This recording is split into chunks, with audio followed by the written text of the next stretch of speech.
करदम जी ने देखा कि उनके यहाँ साक्षात देवाधिदेव श्री हरि की ही अवतार लिया है। वे एकांत में उनके पास गए और उन्हें प्रणाम करके इस प्रकार कहने लगे, अहो, अपने पाप कर्मों के कारण इस दुखमय संसार में नाना प्रकार से पीड़ित होते हुए पुरुषों पर देवगण तो बहुत काल बीतने पर प्रसन्न होते हैं, किंतु जिनकी स्वरूप को जोगी जन अनेकों जन्मों में साधन के सिद्ध हुए सुदृढ़ समाधि के द्वारा एकांत में देखने का प्रयत्न करते हैं, अपने भक्तों की रक्षा करने वाले वे ही श्री हरि हम विषय लोलुपों के द्वारा होने वाली अपने अवज्ञा का कुछ भी विचार न कर आज हमारे घर अवतीर्ण हुए हैं। आप वास्तव में अपने भक्तों का मान बढ़ाने वाले हैं। आपने अपने वचनों को सत्य करने का सांख्य योग का उपदेश करने के लिए ही मेरे यहाँ अवतार लिया है।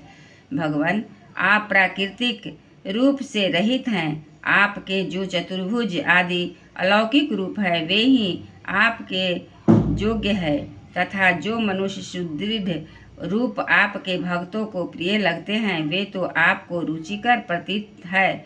आपका पाद पीठ तत्व ज्ञान की इच्छा से विद्वानों द्वारा सर्वदा वंदनीय है, तथा आप ऐश्वर्य, वैराग्य, यश, ज्ञान, वीर्य और श्री इन 6 ऐश्वर्यों से पूर्ण हैं। मैं आपकी शरण में हूँ। भगवान, आप पर ब्रह्म हैं। सारी शक्तियाँ आपके अधीन है। प्रकृति, पुरुष, महत्व, काल, त्रिविध, अहंकार, समस्त लोक एवं लोकपालों के रूप में आप ही प्रकट हैं। आप सर्वज्ञ परमात्मा ही इस सारे प्रपंचों को चेतन शक्ति के द्वारा अपने में लीन कर लेते हैं। अतः इन सब से परे भी आप ही हैं। मैं आप भगवान कपिल की शरण लेता हूँ। प्रभो, आपकी कृपा से मैं तीनों ऋणों से मुक्त हो गया हूँ और मेरे साथ मनोरथ पूर्ण हो चुके हैं। अब मैं संन्यास मार्ग को ग्रहण कर आपका चिंतन करते हुए लोक रहित होकर विचरूंगा।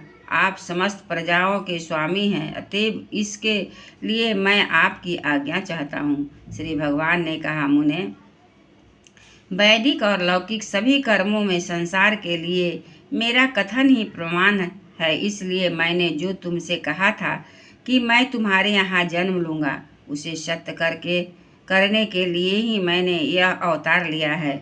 इस लोक में मेरा यह जन्म लिंग शरीर से युक्त होने की इच्छा वाले मुनियों के लिए आत्मदर्शन से उपयोगी प्रकृति आदि तत्वों का विवेचन करने के लिए ही हुआ है।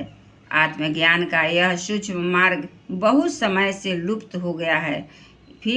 इसे फिर से परिवर्तित करने के लिए ही मैंने यह शरीर ग्रहण किया है, ऐसा जानो।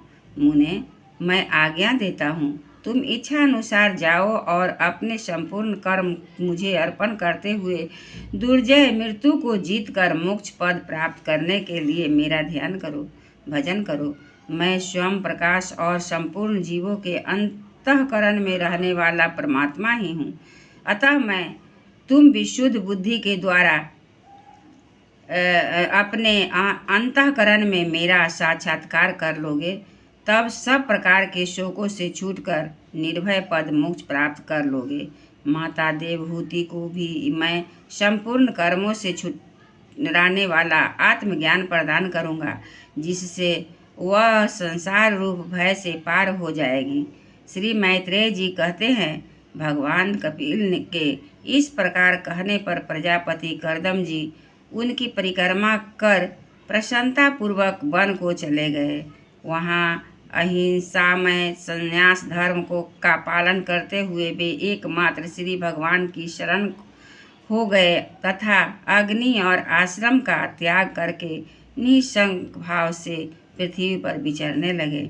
जो कार्य कारण से अतीत है, सत्वादि गुणों का प्रकाशक एवं निर्गुण है और अनन्य भक्ति से ही प्रत्यक्ष होता है, उस परम ब्रह्म में उन्होंने अपना मन लगा दिया। वे अहंकार, ममता और सुख द्वारा, दुख आदि द्वारा द्वंद्वों से छूटकर समदर्शी भेदभाव से रहित हो गए। सबसे अपने आत्मा को ही देखने लगे। उनकी बुद्धि अंतर्मुख एवं शांत हो गई। उस समय धीर करदम जी शांत लहरों वाले समुद्र के समान जान पड़ने लगे। परम भक्ति भाव के द्वारा सर्वांतर्यामी सर्वज्ञ श्री वासुदेव ने चित्त स्थित हो जाने से वे सारे बंधनों से मुक्त हो गए। संपूर्ण भूतों में अपने आत्मा श्री भगवान को और संपूर्ण भूतों को आत्मस्वरूप श्री हरि में रहित देखने लगे। इस प्रकार इच्छा और द्वेष से रहित सर्वत्र समबुद्धि और भगवत बुद्धि से संपन्न होकर श्री करदम जी भगवान का परम पद प्राप्त कर लिया। एक बार बोले वृंदावन बिहारी लाल की जय, कृष्ण भगवान की जय, विष्णु भगवान की जय। श्रीमन नारायण नारायण हरि हरि, श्रीमन नारायण नारायण हरि हरि, श्रीमन नारायण नारायण हरि हरि, श्रीमन नारायण नारायण हरि हरि, श्रीमन नारायण नारायण हरि हरि, श्रीमन नारायण नारायण हरि हरि, श्रीमन नारायण नारायण हरि हरि। एक बार बोले कृष्ण भगवान की जय।